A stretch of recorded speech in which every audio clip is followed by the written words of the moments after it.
Greetings everyone, my name is Etterville, and welcome back to my Let's Play of Make a Good Mega Man Level Contest 2, or Magmal 2 for short. During the last part, I completed Tier 7, so before I move on to Tier 8, I'll be paying a visit to the Chateau because I want to collect the next Noble Nickel upgrade. But before that, let's go talk with the new visitors to this place.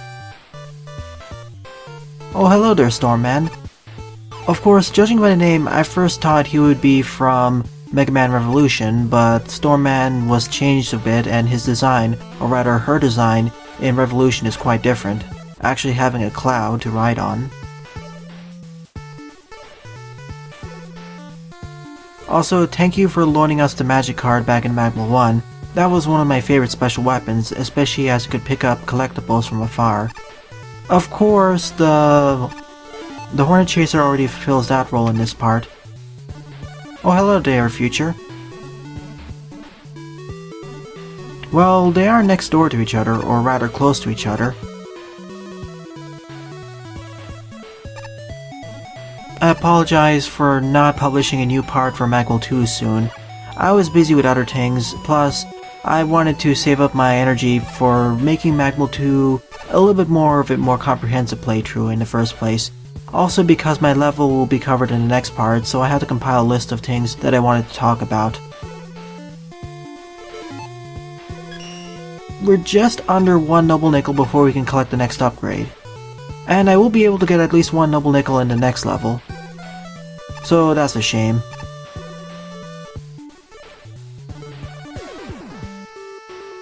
I do wonder though, what will the next currency in Magmal 3 be called? We already have Noble Nickels in this one, so who will be the next one?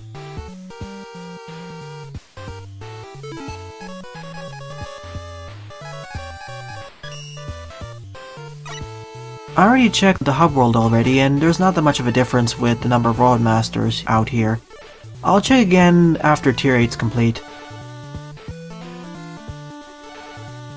Regardless, it's time to enter Tier 8 Street, which has 11 energy elements and 26 Noble Nickels.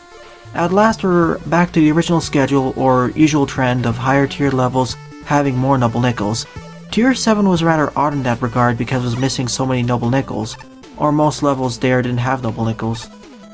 Another thing that makes Tier 8 rather unique, similar to Tier 6 taking place in cyberspace and having screen wrapping, is the fact that Tier 8 takes place on a rotating tower. So it's quite unique. None of the Mega Man Classic games ever had a rotating tower like this one. The only time we had a rotating tower, or at least the first instance of a rotating tower in a Mega Man game, if I recall correctly, was in Mega Man X4 with Split Mushrooms stage. And then again in Mega Man X5. If you remember, it was mentioned by one of the NPCs that a strange-looking penguin entered this tower, and so King Dedede from Kirby is here, for whatever reason. I guess it's due to the fact that Pyro really likes Kirby. Once again, this is one of my favorite environments or tiers of the entire game, the regular tiers that is. Same with Tier 6, they're so unique. Tier 6 had the screen wrapping, this has the entire tower rotate. Alright, in 26th place is But It Lacked the Depth to Convince Me That This Is Really Hell by Foba555. With a score of 32.2, and Juppy really liked the stage. In fact, in some ways he carried the score, especially because Angel and Ace didn't like it as much, so he really carried the score up to Tier 8. If he didn't give this as high as a score, well, this would be down in Tier 7. But honestly, well, I'll showcase what the stage up is going to be. But be warned, all 5 Noble Nickels are present in the first section of the stage. And yes, the first section of the stage, as well as the last one, or second to last one, are all sledding segments. So if you fail it, make sure to restart the stage, or rather if you fail it and you don't collect all the Noble Nickels, just restart the stage. Here we go. We have Rabatons, Kumatras, and then I immediately fail over there. Wonderful. I'll be silent for the most part for this first section because I want to focus on getting the Noble Nickels.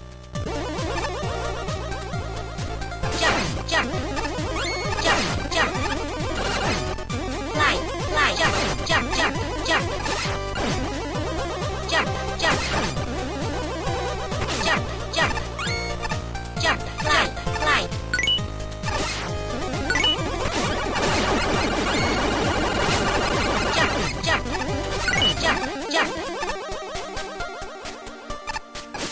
Phew, that segment took at least 8 tries off screen in order to get in one run.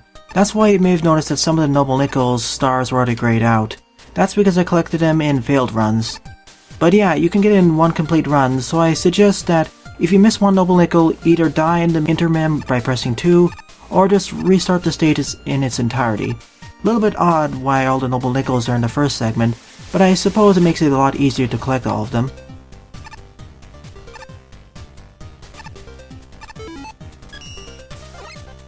Plus I got a lot of extra Noble Nickels too.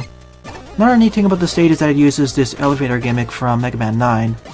I think it originates from Tornado Man stage, but I'm not too sure. Let's just hope I don't get instantly killed by everything though. I'm lucky to get through that spike segment. After completing that sledding segment, I'm really jittery now.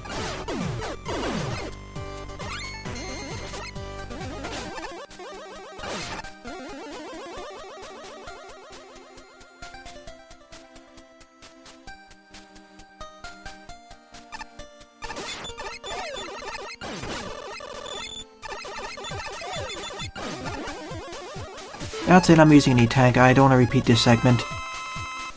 This was one of the reasons why I was a little bit hesitant to start up this part, because of this level, mainly the first segment. But the first segment had the Rabbitron, the Kumukakins, which created all those shades. Those were taken directly from Mega Man 8. The holograms, which made collecting the second, third, and the final Noble Nickel, specifically the second, third Noble Nickel, the hardest one. As well as the drill-ons in the final section. And I almost fell to my death over there. Thanks, shield attacker. Thanks not jumping high enough. At least the checkpoint placement is good. Although, I question why we really needed that last segment over there. It kinda reminds me of changing caverns in that way. Plus the musical track is pretty neat as well, and it matches the stage's theme. Thank goodness I have the Met helmet for the stage. This is one of those stages that really benefits from having that one. Whoa. And I forgot that that takes priority. Now ignore all the Communicants. And it's time for the second sledding segment. Although it's a lot less hectic for me because I don't need to worry about missing Noble Nickels. I do like the fact that we have all those gravity switchers and the tellies and whatever else. And having to deal with that giant fire telly resulted in my death over there. This is one of the harder stages of this game, specifically of all of the level entries, but I don't mind it too much because we have all these checkpoints. The only really frustrating part would probably be the first section of the stage. That's only really if you want to go for all of the Noble Nickels. Otherwise, you're fine.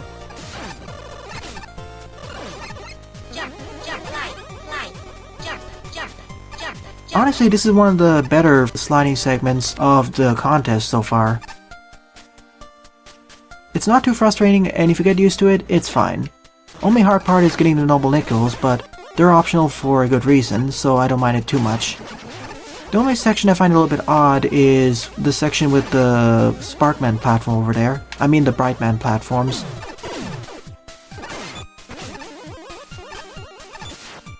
As well as these forming platforms.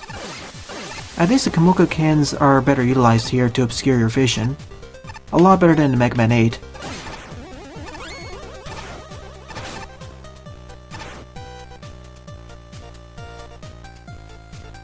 And the other main complaint I have of the stage is the enemy spam in the second half of each of those sledding segments, with all of those big fire tellies and whatever else. That's my only real complaint about the stage.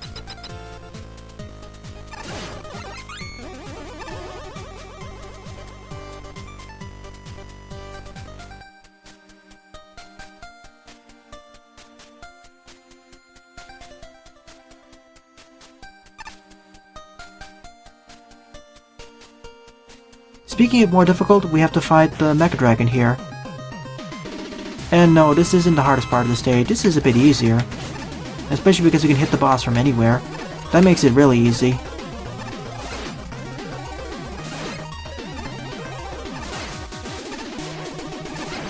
You don't even need to use the Sparkman platforms.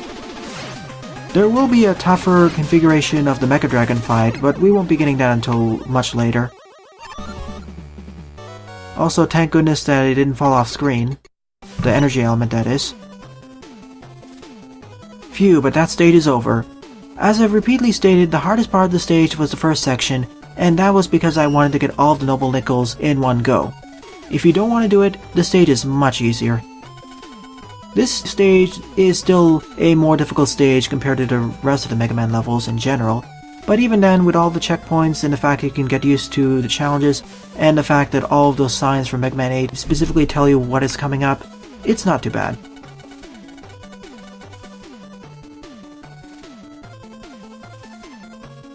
Although some of the surprise attacks can be a bit of a nuisance. I personally feel Jubi was a little bit too generous with this stage, especially with its enemy spam issues and some oddities, but nonetheless I found it to be an above average to almost good stage. Something like a 7 out of 10, at least a 35.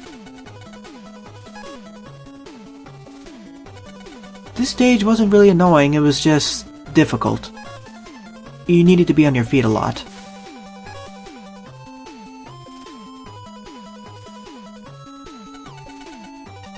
Too many beefy enemies filled with little warning for jumps, specifically the first half, were my main issues with the stage.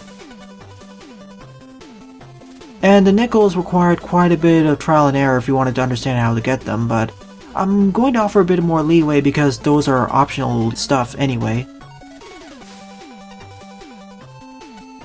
And the rest of the stage wasn't really focused either. The enemy gauntlets felt a bit odd. Honestly, if it focused more on, for example, the downwards moving elevator gimmick, modified from Tornado Man stage from Mega Man 9, I'd like this stage more. In fact, I'd like to give credit where credit's due to Phoba, because the original elevator only moved upwards and now it moves downwards. And yes, it was a bit easier because its weakness was its entire body, not just its head. Nonetheless, as I just said, I'd probably rate this stage a 35 out of 50. Although for all the levels I'll cover in this LP, once I get to the end of this LP, I'll rescore them using hindsight, and then re-rank them in a description. That seems to be a better option.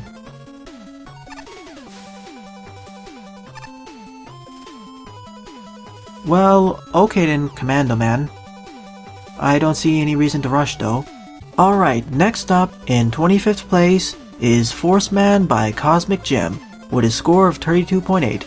All of the judges have roughly the same score, or roughly in the same ballpark, excluding Ace, who didn't really like the stage as much. And I already know the reason why, judging by the live streams. So 1 energy element and 5 noble nickels.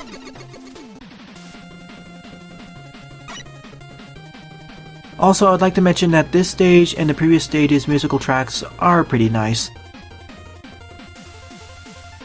Good work to Hertz Devil as well as the graphics and programmer, or programmers. Judging by the name, you may wonder what Force Man's stage gimmick is, and well, it's force beams. Although in this engine they're a lot less annoying. Well, you'll see soon enough what CosmicGem did. First off, we're introduced to the force beams and Byries. Those are the smaller cousins of the gyries, a bit faster too. And the other enemy of this stage, Picado 24s. In fact, this stage only has 2 enemy types. I double checked. There are only the Byries and Picado 24s, which is really strange. In fact, I'd say this stage is the contestant stage with the least number of different types of enemies, only 2, least variation. All of the other stages have more, I think. And it's kind of a problem because the Picados, as well as the Byries, aren't the best choice for enemies of this stage type. Especially the Picados. I wouldn't mind it if there were more enemy types, but considering there's only 2 of them, it starts to become a problem. Now, I don't mind Picados as most people do, but still, this stage only having 2 enemy types is quite a shame, especially for a Roadmaster stage like this one. At least to have Mets or some other variations.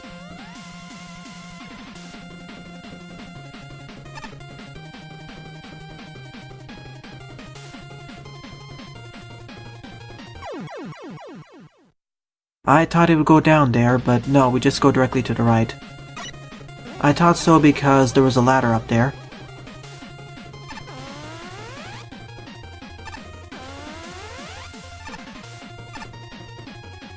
Now, unlike the force beams back in Forgotten Fortress, all of these are instant death. so don't try jumping into them and see if you survive with your life whittling down quickly. The other reason why I thought that pathway to the left would go to down instead of a instant death pit is because this is an optional room that you can use in order to get the noble nickel there. And down there are pits as well, so that's what makes it even more strange. Because unlike that first room with the pit, going down here is what you need to do. Here's one of the things that CosmicGem did. He used one of the engine's new capabilities with the fact that you can actually increase the delay at which the force beams come out at, as well as their speed.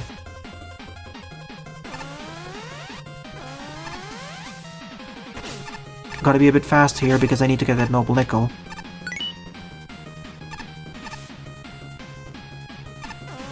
And here's the second force beam type of this stage. The yellow ones or orange ones, once they fill up, they'll never despawn. But the blue ones, they'll fire forwards and then despawn for a while or dissipate. But of course, just like the orange force beams, these are instant death. So you gotta be a bit careful. At least they don't pierce right through your invulnerability frames. Really, this stage forces you to keep on your toes so you survive. Which makes the inclusion of the Picados kind of questionable because shielded enemies force you to go a bit slower, so I guess it was done to increase the amount of tension. Also, you don't have access to the flash stopper, which makes sections like these a lot harder. This is even more of a nuisance if you have particular costumes equipped, the bigger ones like Hornet Man.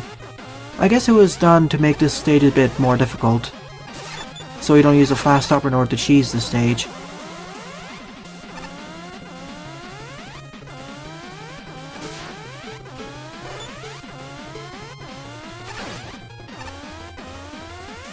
Thankfully, the Slash Claw pierces right through all the shielded enemies, both the Picados and Byries. And the Picados only take one hit to destroy.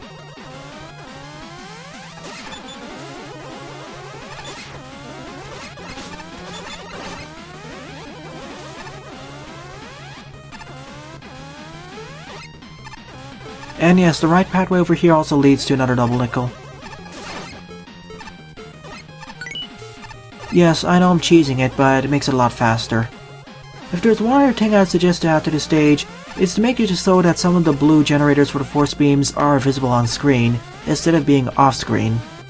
But that's a minor complaint because you can almost instantaneously see where the blue force beams will be coming from. Also, I was saved by my skull amulet over there.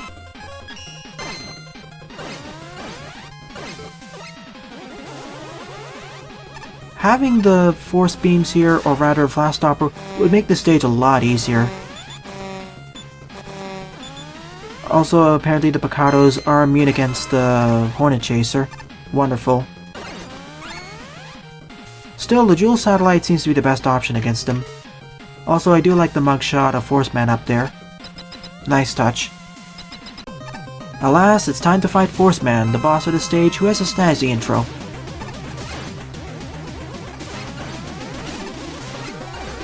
His main weaponry is firing force beams at you. At least they're not instant death. This one is a little bit hard to figure out when he's gonna shoot, but you can get the pattern down. And at this final stage, when he goes into his pinch mode at a low enough amount of health, he starts firing force beams from the ceiling. These are instant death, so be careful. Then he runs back on screen.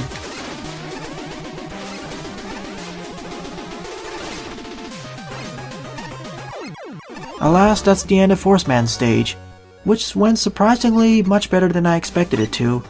I actually expected to die a lot more, but I ended up dying a lot more in the previous level. Expectations.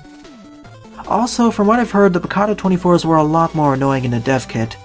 Specifically because they had a random timer for when they would open and close their shields, whereas in this variation, the amount of time they take for opening and closing is consistent.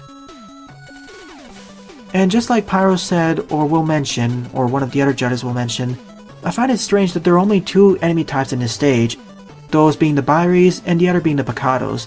And the Picados aren't the best idea for an enemy type here, because the force beams force you to move quickly.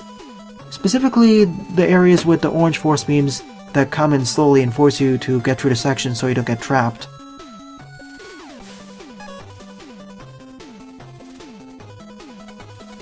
Still, I don't find the Picados to be that annoying, especially if their fire rate isn't that random.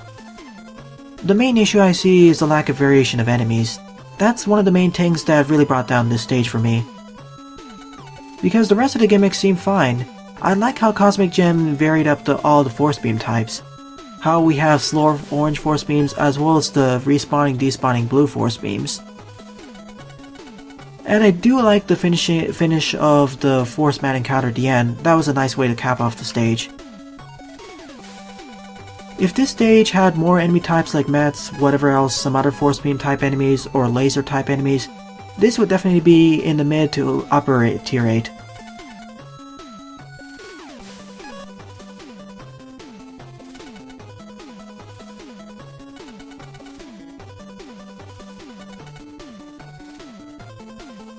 Yeah, the Picados force you to go slower, but most of the stage forces you to go quickly.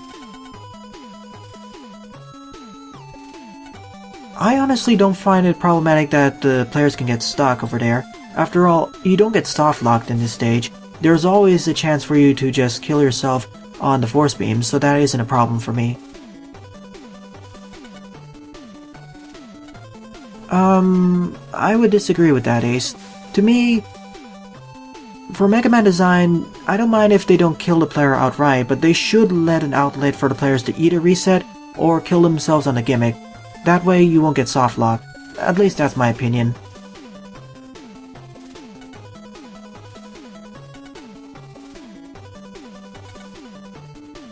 Really? I never really thought about that as being against my player instinct.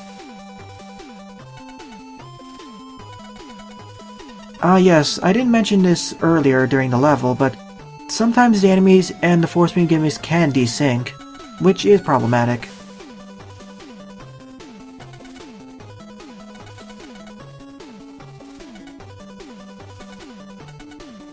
I never used Super in the last segment, only for getting the Noble Nickels.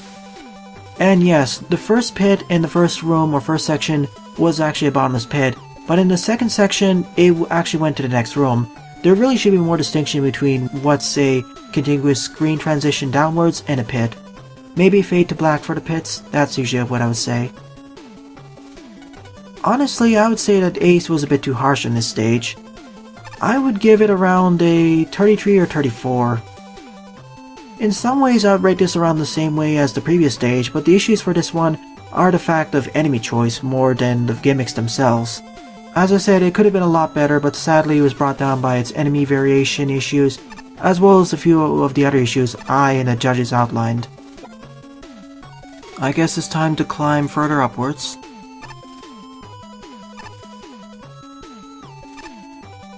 Time for the final level of this part. In 24th place is Smed's Big Annoying Mess of a Level by Smed2, with a score of 33.0. A lot more consistent here, although it seems that Pyro and Angel liked this a lot more than the rest. Jupi didn't really like this level as the most. 1 energy element and 1 noble nickel. If you're wondering, Smed2 is the creator of the fan games Skullman Kills and Granddad. Now you may recognize the stage's tile set as well as music. This tile set is part of the tile set for Mermaid Woman / One-Eyed Sea Monsters stage from Zook Hero Z. The stage's musical team is also Mermaid Woman's team. The first enemy over there are Swadloon Mets, I believe. And honestly, this musical track is my favorite musical track of this part. It's just so catchy to me. And all of those are called Toad Joes. They look rather freaky with their one eye. They kind of remind me of Doc Robot in a way, or Sniper Joe's. Then again, I'm playing as Joe Man, or a Sniper Joe anyway.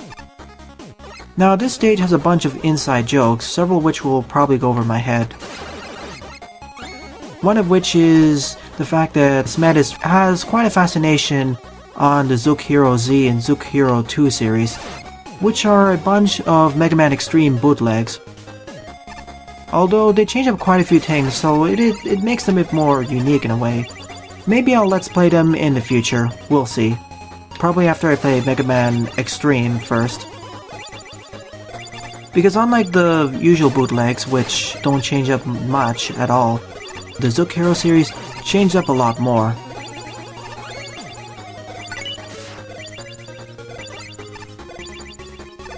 That was close over there.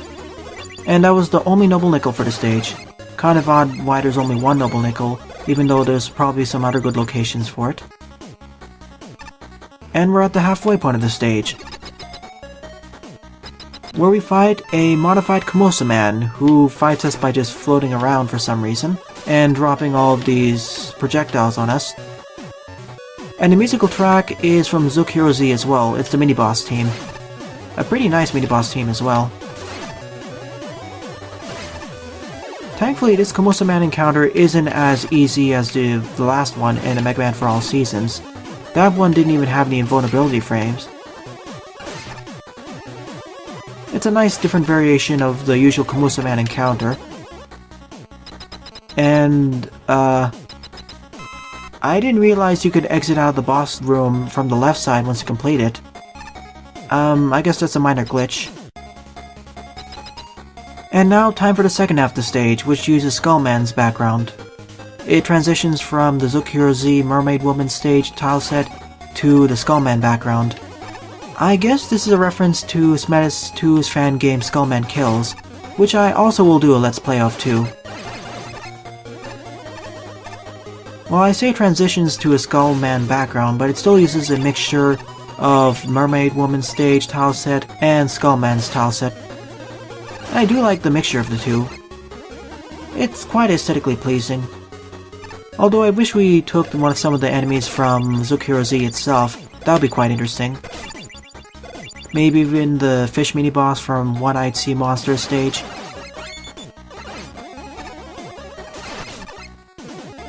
And here's the only instance of the Fat Med or Fatul for some reason. I wonder why. And thus the stage ends over here, kind of abruptly. I would have liked it to go 5 or 10 more screens, but oh well. At least the stage has better enemy variation than the previous level. And now time to fight Final Toad, who is the weakest part of the stage for me, and for a lot of others. He has a lot of high jumping, and he drops acid whenever he goes to his apex of his jump. But every so often he'll also fire all of these projectiles. The other problem with this boss is the fact that his pattern can be a bit desynced, and it takes a bit of a while because he takes only 1 damage from every special weapon, it seems. Or rather, is immune against all special weapons. Except the Flash Stopper, it seems, which makes things go a bit crazy.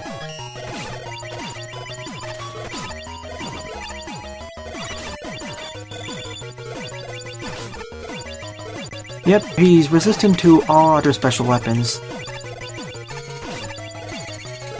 The only thing you can use to attack him or damage him at all is the Mega Buster, but all the Mega Buster, charged and uncharged, does is only 1 point of damage. So it's best to just use uncharged shots.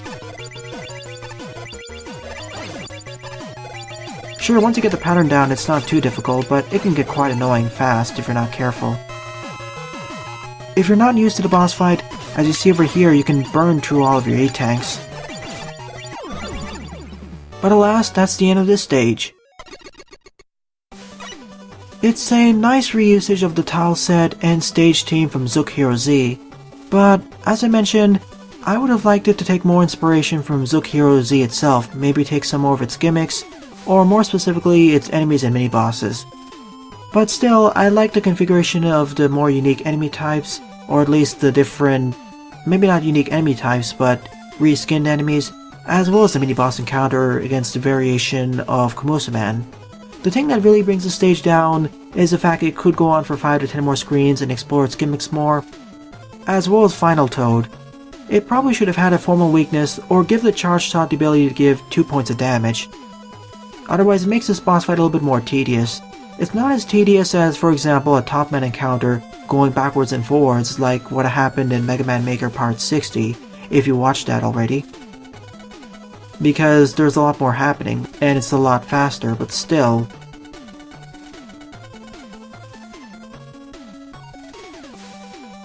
Also, the Toadman encounter did get a bit interesting with the Flash Stopper. As you saw, all the acid drops and bullets were frozen in midair. It can make this a lot easier, but if there's a lot of projectiles on screen left over there, it'll make it a lot more difficult. In some ways, I don't know if this was a serious level either, but at least it was above average.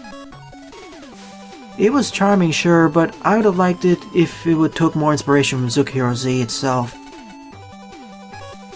Or at least improve the final boss fight to be less of a nuisance.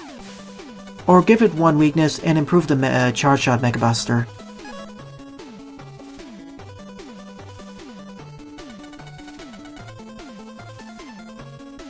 The main things I like about the stage are the musical track, the custom assets with the tile set, the mixture of Skullman's background, how it fades in and combines with Mermaid Woman / One-Eyed Sea Monster's tile set, etc.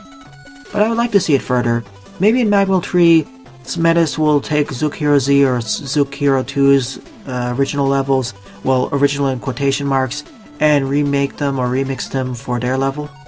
That would be quite interesting to see. I would play it. So overall, this is one of the stages I would place in upper tier 7 rather than tier 8. This would probably get a score of 30 to 32. It's nice and all above average, but it didn't do as much as Force Man and the 4x55's level. Well, I guess that's the end of this part. My favorite level would probably be Force Man or Smed's big annoying mess of a level. Sure, I didn't rate Smed's level as high as it usually would, but it felt quite charming, and that's one of the important things I see for Mega Man Maker levels, or Mega Man levels in general. So in the next part, I'll be covering this level. Yep, it'll be time to cover my own level, so it will be a pretty long dev commentary. Well then, thanks for watching, and have a nice day. Toodles!